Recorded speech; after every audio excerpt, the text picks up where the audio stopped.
हरिओम बसंतपुर, हरिओम बसंतपुर।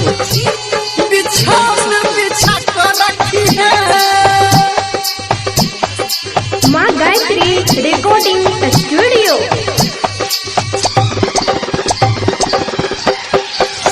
मिलो एह बौगे राय तनु काके हे गई आई बड मूड बनल छे सुन ना। मिलो एह बौगे राय तनु काके ओछान बिछा कर रखी है, बिछौन बिछा कर रखी है, ओछान बिछा कर रखी है, बिछौन बिछा कर रखी है। तै पे तकिया दू गोला गाक, तै पे तकिया दू गोला गाक, सामान चमका कर रखी है, सामान चमका कर रखी है, ओछान बिछा कर रखी है, ओछान बिछा कर रखी है।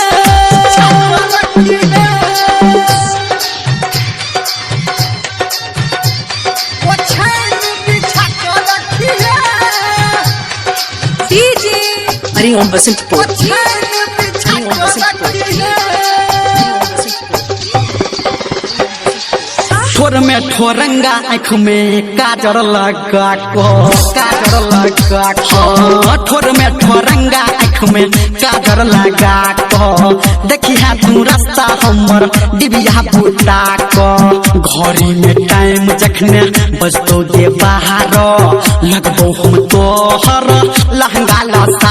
नहीं मैं संगे, नहीं मैं संगे जाको सुत रही है, नहीं मैं संगे जाको सुत रही है। बिछौन बिछा कर रखी है, ओछान बिछा कर रखी है, बिछौन बिछा कर रखी है, ओछान बिछा कर रखी है, बिछा कर रखी है।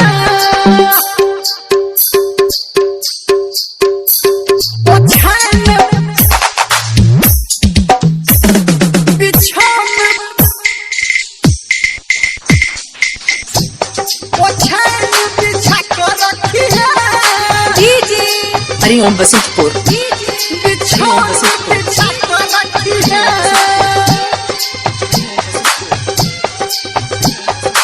अभी आप सुन रहे हैं सावरिया म्यूजिक।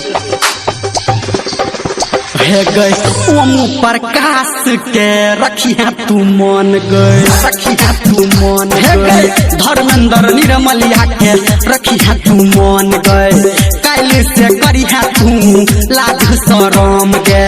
भैया आ भौजी के खाना खुआ को सबके सुता दी है, बात बना को नहीं मौका पे, नहीं मौका